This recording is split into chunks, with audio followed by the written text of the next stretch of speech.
Buenos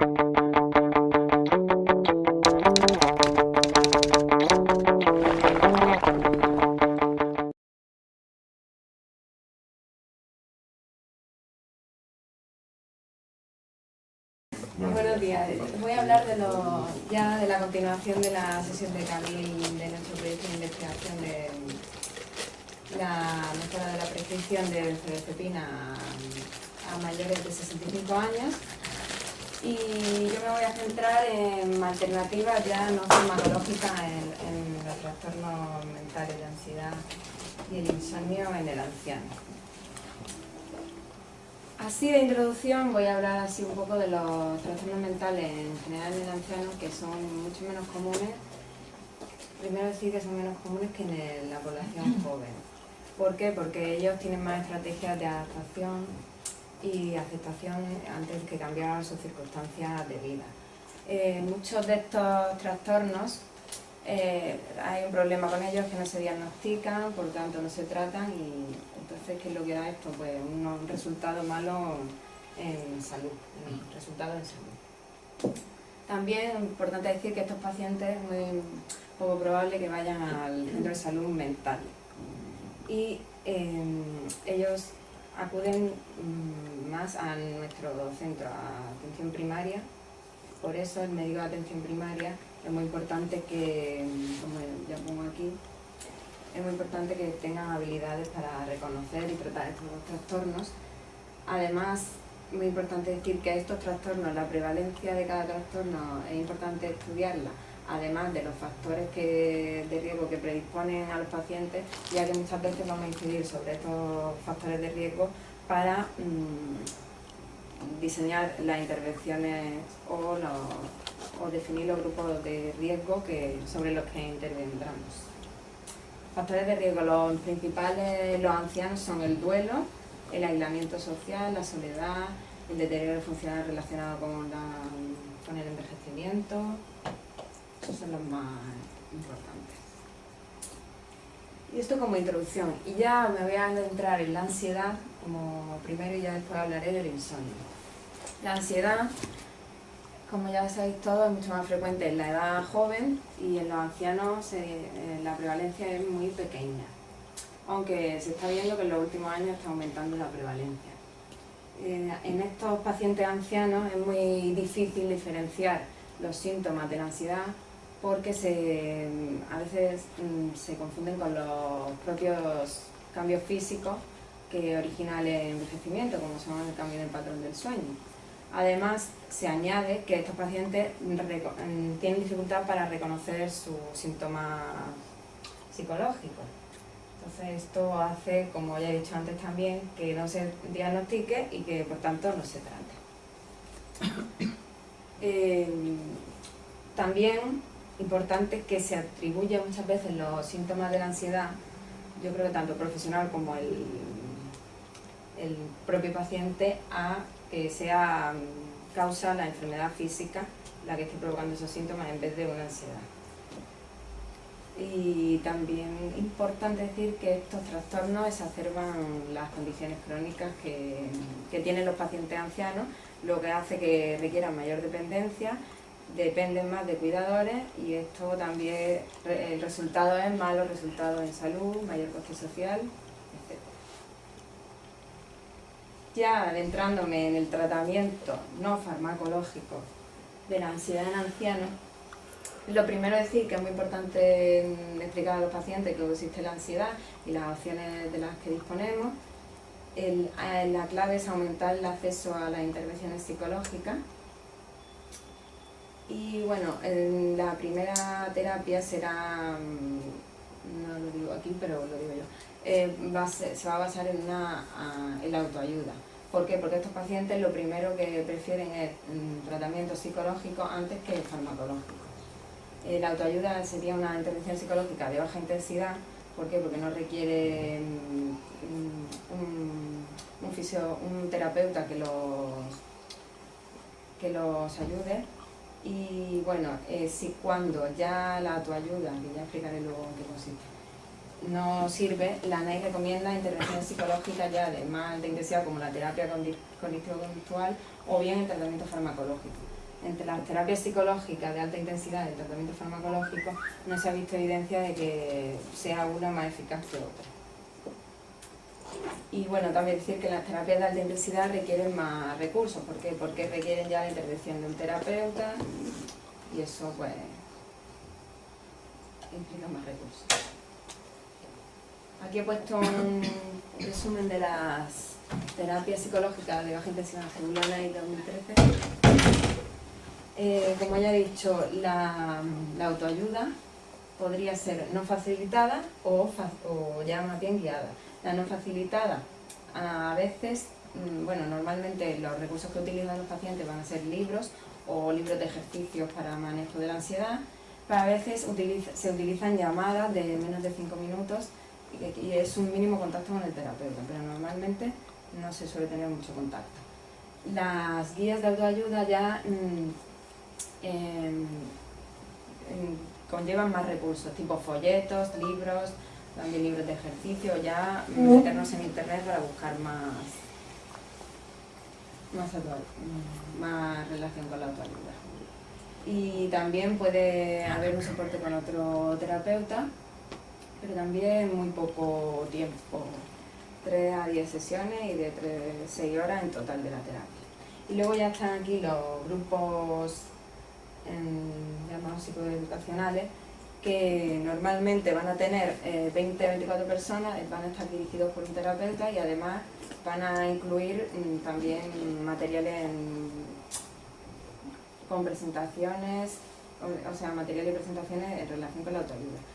Van a ser sesiones de 2 horas en un periodo de unas 6 semanas.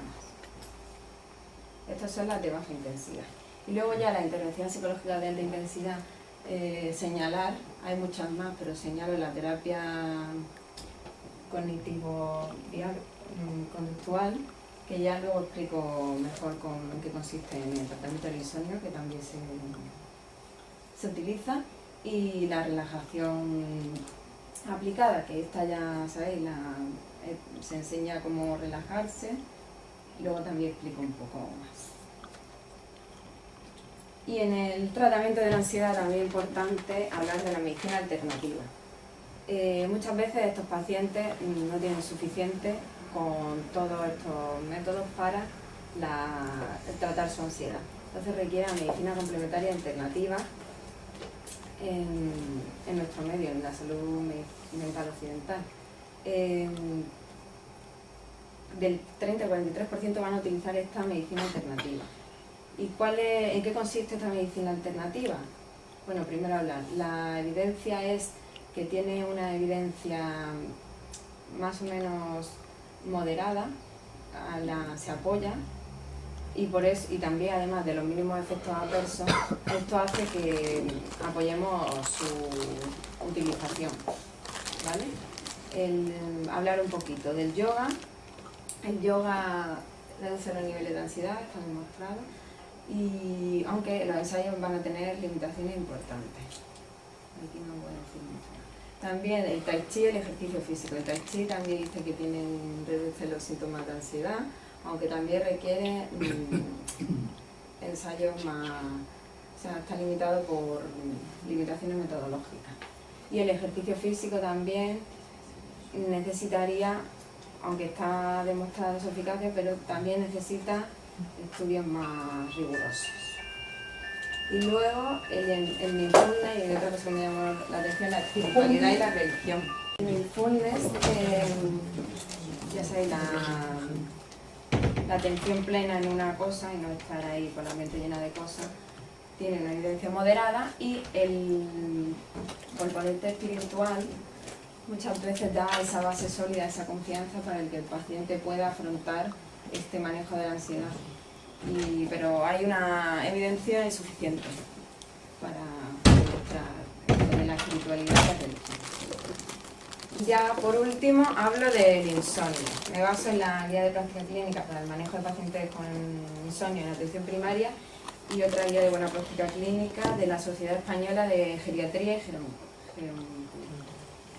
Gerontología. Introducir en el insomnio.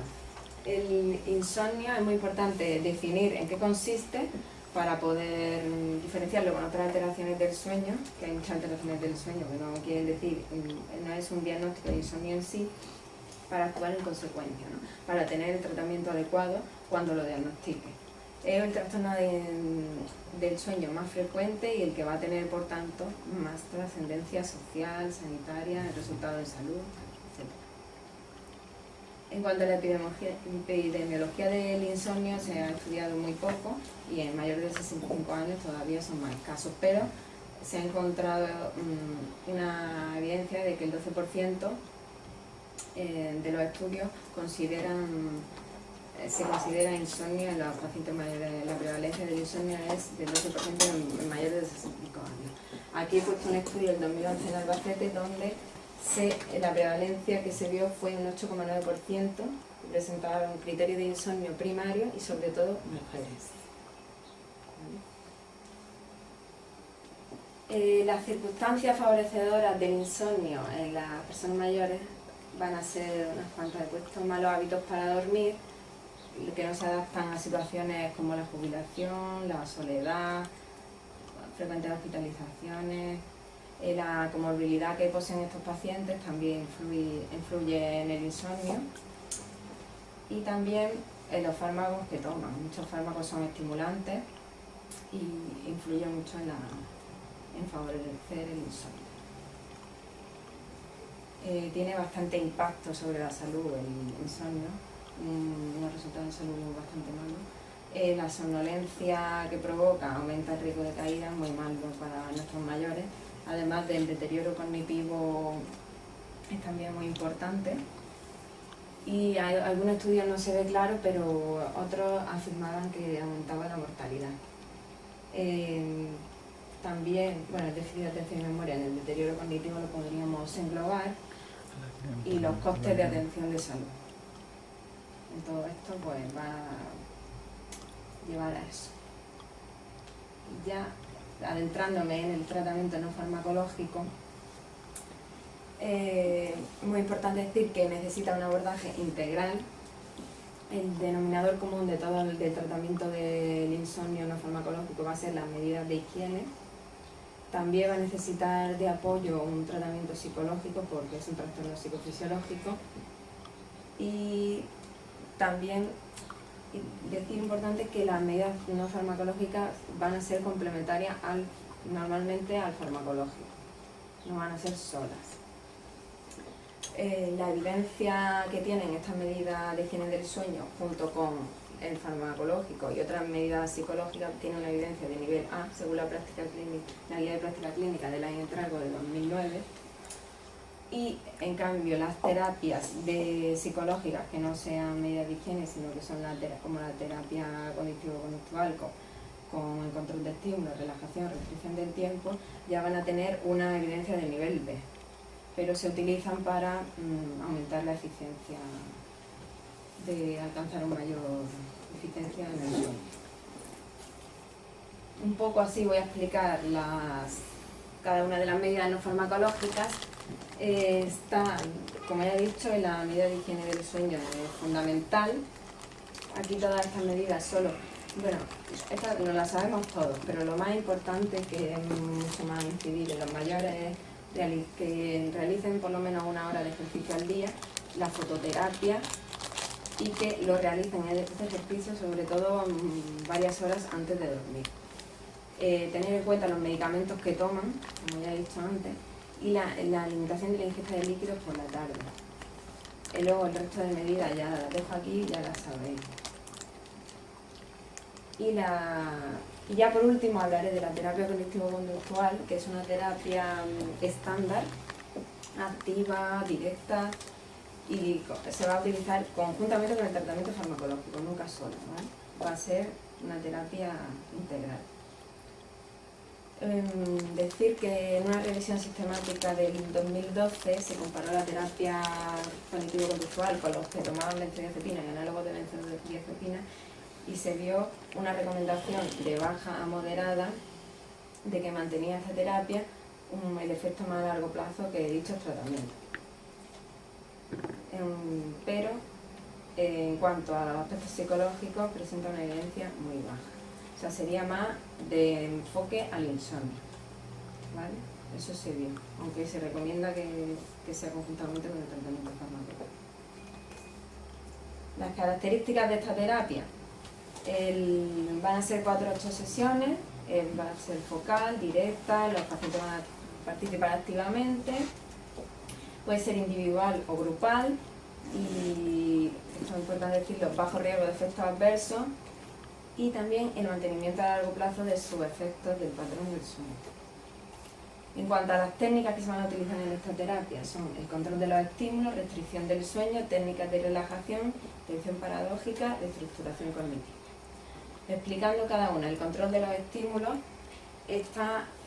lo que se hace es, el objetivo de esta terapia es relacionar la cama con el sueño. Aquí lo que se pretende es que si el paciente cuando lleva 15 minutos en la cama no se duerme, que se levante, que intente hacer una actividad relajante con poca luz, hasta que otra vez le dé el sueño, siempre que se meta en la cama con sueño. También evitar siestas, restringir pantallas luminosas, pero lo que se pretende es eso, relacionar cama con sueño. Como ya dije, esto me parece gracioso, evitar comportamiento en la cama, solo sea sueño o sexo. Todo muy bueno. Y la restricción del tiempo en la cama. Esto lo que se hace es que se pase el menor tiempo en la cama, o sea, solo que se esté en la cama para dormir, ¿vale? No para hacer... La relajación y la respiración, lo que se pretende es llegar a un estado de hipoactivación somática que contrarreste la alerta y controlemos la ansiedad anticipatoria. Bueno, se entrenará en relajación progresiva, control de la respiración, todo esto. Algunas técnicas. La reestructuración cognitiva lo que intenta es que los pacientes se den cuenta de estos pensamientos irracionales o inadaptativos que tienen sobre las creencias del sueño y sustituirlos por que ellos mismos lo sustituyan, ofrecerle habilidades para que ellos mismos lo sustituyan por pensamientos más racionales. Y por último, la intención paradójica. Aquí lo que se pretende es que el paciente, si lo que tiene la obsesión es de que se va a la cama y no se duerme, es que vaya pensando en algo diferente, como es que se esfuerce en no dormir, ¿vale? Y entonces ya, digamos que le va a provocar el efecto contrario. Eso es lo que es la intención paradójica. Las conclusiones. Las investigaciones sobre la eficacia de la psicoterapia necesitan más investigación. Los trastornos ansiosos también hasta el momento no se le ha dado la atención que requerirían, sobre todo los ancianos. La higiene del sueño es la terapia que se recomienda más habitualmente y la terapia farmacológica y no farmacológica van a contribuir de forma muy eficaz a la resolución del insomnio, pero las dos. Y muchas gracias. Muy bien.